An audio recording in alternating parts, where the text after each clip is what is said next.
Halo, senang sekali Anda bisa bergabung lagi dalam pembahasan kita kali ini. Hari ini kita mau coba gali lebih dalam nih sebuah teks puitis yang wah sangat menyentuh. Judulnya Tatkala Cinta Menyapa. Ini kutipan yang kaya makna bahwat. Oke, jadi misi kita bareng-bareng ya, kita mau bedah gimana teks ini ngelukisin cinta. Wujudnya tuh kayak apa sih? Terus hubungannya sama yang ilahi itu gimana? Dan perasaan-perasaan apa aja yang muncul?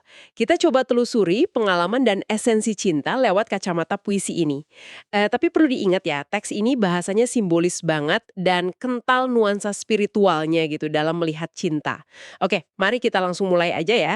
Teks ini dibuka dengan pernyataan yang langsung bikin kita, berhenti sejenak. Cinta tak berwujud, namun dia menguasai hidup. Nah ini kerasa ya kontradiksinya, sesuatu yang nggak kelihatan tapi kok bisa mendominasi hidup kita. Iya betul, itu langsung kena di awal.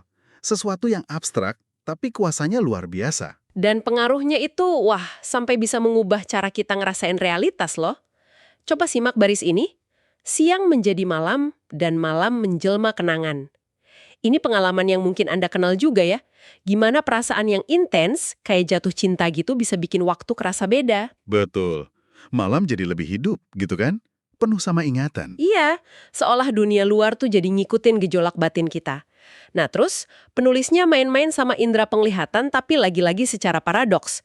Cinta tidak berwarna, tetapi dia bernuansa biru di kalbu, merah merona di bibir yang bergetar oleh hasrat cinta. Menarik itu. Jadi cinta yang dasarnya abstrak, di sini malah dikasih warna emosional. Biru di kalbu, mungkin ini maksudnya kedalaman atau ketenangan ya. Atau jangan-jangan kesenduan yang kadang ada dalam cinta. Bisa jadi, bisa jadi. Irah yang membara. Jadi bahasa indrawi dipakai buat ngelukiskan sesuatu yang nggak terlukiskan. Unik ya cara penulisnya mencoba menangkap ini. Tepat sekali. Yang paling bikin saya kagum di sini tuh, gimana teks ini, lewat paradoks sama metafora sensorik tadi, berhasil nyentuh pengalaman universal cinta. Pengalaman yang seringkali, susah banget dijelasin pakai kata-kata biasa. Benar banget. Kita semua kan ngerasain kekuatannya, tapi coba gambarin. Nah, itu soal lain. Penggunaan warna emosional kayak biru di kalbu atau merah merona ini, menurut saya lebih dari sekedar gaya puitis loh. Oh ya? Gimana tuh? Ini seolah nunjukin kalau esensi cinta yang paling dalam itu memang cuma bisa didekati lewat bahasa simbolik. Bahasa yang melampaui logika deskriptif biasa. Jadi bahasa puitis di sini fungsinya kayak jembatan ke pengalaman batin yang, yaitu tadi, sulit diungkap. Jadi kayak nunjukin keterbatasan bahasa kita sehari-hari ya? Nah, itu dia. Keterbatasan bahasa kita buat nangkep nuansa perasaan. Oke. Dan permainan dengan indera ini nggak berhenti di situ ternyata. Teks ini lanjut ke indera penciuman, lagi-lagi dengan cara yang unik. Cinta tak beraroma, namun dia mewangi bagai jutaan kuntu mawar di taman hati. Kontradiksi lagi ya? Iya, kontradiksi lagi. Nggak punya bau secara fisik, tapi kehadirannya digambarin seharum jutaan mawar di taman hati. Aduh, indah banget deh cara ngomonginnya. Betapa cinta itu bisa ngisi ruang batin kita dengan sesuatu yang menyenangkan dan bikin semangat gitu. Keharuman metaforis ini juga punya dampak loh. Teks saya bilang, semerbak harumnya membuai mimpi-mimpi indah di sepanjang hari, memberi semangat jiwa yang tiada lelah mengejarnya. Jadi, cinta di sini bukan cuma sesuatu yang pasif dirasain aja. Tapi aktif bekerja ya? Betul, dia aktif. Dia kayak Nina bobokin kita dengan harapan, dengan mimpi, tapi sekaligus jadi bahan bakar. Mendorong semangat kita buat terus gerak, ngejar sesuatu, mungkin ngejar cinta itu sendiri atau cita-cita yang lahir gara-gara cinta. Ini menggarisbawahi fungsi vital cinta sebagai motivator ya. Metafora keharuman ini bukan cuma soal bikin indera seneng secara kiasan aja, tapi lebih ke sesuatu yang nyebar, memenuhi, dan ngasih energi. Iya. Ini negasin kalau cinta, dalam kacamata teks ini ya, itu kekuatan aktif. Semacam dinamo yang ngebangkitin vitalitas jiwa. Tapi, selain motivasi, saya juga ngelihat metafora mewangi ini sebagai representasi kehadiran cinta. Kehadiran yang nggak kelihatan tapi kerasa banget memenuhi seluruh ruang batin. Oh, kayak aura gitu ya? Nah, persis. Kayak aura yang ngeubah atmosfer hidup kita. Jadi bukan cuma mendorong, tapi juga mengharumkan eksistensi kita. Wah, mengharumkan eksistensi. Keren banget pandangannya. Nah, dari gambaran sifat dan dampak cinta yang kuat banget ini, alur pembahasan di teks ini kayaknya mulai naik nih ke dimensi spiritual. Dikatakan dengan jelas banget, "Wahai Sang Maha Pencipta, indahnya cinta adalah karuniamu." Nah, ini pergeserannya jelas. Iya kan? Posisi cinta di sini terang banget.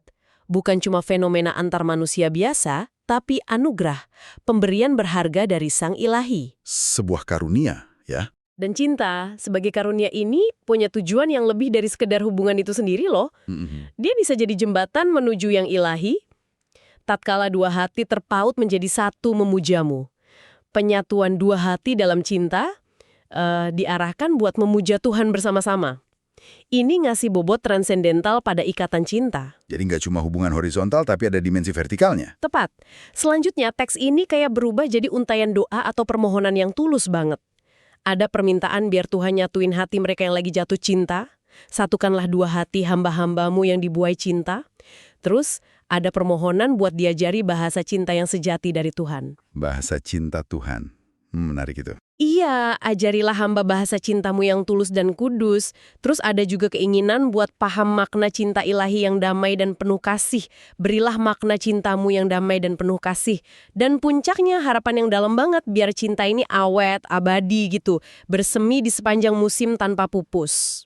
Pembingkaian cinta dalam konteks spiritual ini menurut saya penting banget. Cinta jadi diangkat statusnya. Dari sekedar emosi, jadi anugerah ilahi yang, nah ini menariknya, juga butuh pemahaman dan bimbingan ilahi biar bisa dijalani dengan benar. Jadi nggak bisa sembarangan ya? Kayaknya gitu. Penekanan pada kata tulus dan kudus itu ngasih kontras yang jelas banget sama sekedar ketertarikan fisik atau nafsu sesaat. Ini nunjukin kemurnian niat dan kesucian hubungan. Iya juga. Dan kerinduan akan cinta yang abadi, yang tanpa pupus itu, wah, itu nyentuh banget ya. Kayak kerinduan jiwa kita yang paling dalam akan sesuatu yang permanen di tengah hidup yang sementara ini. Ini refleksi keinginan universal manusia buat nemuin sesuatu yang bertahan melampaui waktu. Benar banget. Dan ini juga bisa jadi nunjukin kalau cinta manusiawi itu mungkin ya bisa jadi semacam sekolah gitu. Atau persiapan buat memahami cinta ilahi yang lebih agung. Sekolah cinta ya. Metafora yang bagus. Dan pendakian spiritual ini nyampe puncaknya di bagian akhir kutipan ini. Sang Pencipta nggak cuma disebut sumber cinta lagi, tapi disapa langsung dengan gelar yang kuat banget. Dewa Cinta. Wah, Dewa Cinta. Iya, teksnya bilang, sesungguhnya engkaulah Dewa Cinta yang menguasai kerajaan cinta yang abadi. Ini personifikasi tingkat tinggi banget. Tuhan nggak cuma lasih cinta, tapi dia adalah cinta itu sendiri. Penguasa mutlak sebuah kerajaan cinta yang kekal. Itu pernyataan yang sangat kuat ya secara teologis. Banget. Dan pengakuan ini diikuti sama luapan kerinduan buat ngerasain langsung gimana rasanya ada di dalam kerajaan cinta ilahi itu. Ada permohonan buat dibawa masuk, bawalah hamba ke dalam lembah cintamu nan indah tiada tara. Terus juga izinkanlah hamba memasuki mahligai cintamu. Jadi bukan cuma konsep, tapi pengalamannya yang dicari. Iya, ini bukan cuma pengen tahu, tapi hasrat buat ngalamin keindahan dan kemegahannya. Bahkan sampai pengen ngerasain rasanya. Menikmati manisnya anggur kasihmu sebagai pembasuh jiwa. Anggur kasih di sini jelas simbol ya. Simbol pengalaman cinta ilahi yang memuaskan dahaga jiwa dan nyuciin. Gambaran yang sangat kaya ya. Lembah, mahligai, anggur. Betul. Dan gak cuma keindahan dan kepuasan aja, ada juga pencarian rasa aman dan nyaman. Berselimut sutranan lembut dalam lindungan kasih dan sayangmu. Gambaran ini rasanya nenangin banget ya. Visi tentang perlindungan total, kelembutan, penerimaan tanpa syarat di bawah naungan kasih ilahi. Rasa aman yang ultimatif gitu ya. Kayaknya gitu. Dan sebagai penutupnya, ada semacam ikrar atau komitmen diri. Jadikanlah kami pemuja cinta yang berjalan di atas jalan kasihmu. Kayak deklarasi buat jadi pengikut setia jalan cinta yang diajarin sama Sang Dewa Cinta ini. Penyebutan Sang Pencipta sebagai Dewa Cinta ini memang puncak teologis ya dalam teks ini. Seolah-olah terjadi peleburan antara devosi spiritual yang khusyuk dengan pemahaman kalau cinta itu prinsip kosmik tertinggi itu sendiri. Iya, menyatu gitu ya. Ngelukis sebuah visi tentang realitas cinta ilahi. Jadi bukan cuma konsep abstrak, tapi kayak sebuah tempat perlindungan, sumber kepuasan batin terdalam, dan manifestasi keindahan yang sempurna. Wow. Dalam kerangka ini, kehidupan ideal itu ya kehidupan yang dijalani sepenuhnya di dalam dan selaras sama hukum cinta ilahi ini. Nah, ini terus ngarahin kita ke pertanyaan reflektif yang penting sih. Pertanyaan apa tuh? Gimana kita, dalam keterbatasan pengalaman manusia kita ini, bisa memahami atau bahkan mulai masuk atau ngerasain secuil aja dari kerajaan cinta yang abadi ini? Ada nggak sih jembatan antara kerinduan puitis ini dengan realitas hidup kita sehari-hari? Pertanyaan yang dalam. Jadi setelah kita jalan bareng nyusuri alur pemikiran dalam kutipan tatkala cinta menyapa ini, kita jadi lihat ya gambaran cinta yang kompleks, penuh paradoks. Iya, kompleks banget. Dia nggak kelihatan tapi dominan banget. Nggak berwarna tapi penuh nuansa emosi, nggak beraroma tapi mewangikan jiwa dan ngasih energi. Kita juga lihat gimana teks ini secara konsisten ngangkat cinta dari pengalaman manusia biasa jadi karunia ilahi yang indah. Karunia yang perlu dipelajari bahasanya ya. Betul, yang perlu dipelajari bahasanya, tulus dan kudus, dan dipahami maknanya. Sampai akhirnya nyampe ke puncak kerinduan buat nyatu sama cinta ilahi itu sendiri, sebuah kerajaan abadi yang dikuasai Sang Pencipta sebagai Dewa Cinta. Semua ini tentu ninggalin kita bahan renungan yang kaya ya. Kalau teks ini ngegambarin cinta ilahi sebagai tujuan dan sebagai bahasa yang tulus dan kudus buat dipelajari, mungkin pertanyaan yang bisa Anda bawa pulang adalah ini. Gimana kita bisa mulai ngelatih kepekaan kita buat ngeliat jejak-jejak bahasa cinta ilahi itu dalam hubungan kita sehari-hari? Dalam interaksi kita gitu ya. Iya, dalam interaksi sama pasangan, keluarga, teman, bahkan mungkin orang asing. Apa sih makna praktis dari tulus dan kudus dalam tindakan kita yang nyata? Dan lebih jauh lagi, gimana kita bisa menafsirkan komitmen buat berjalan di atas jalan kasihmu dalam konteks tantangan dan kompleksitas hidup modern kita sekarang? Bentuk konkretnya apa gitu ya? Nah, itu dia. Kira-kira bentuk konkretnya apa dalam pilihan-pilihan kecil kita setiap hari?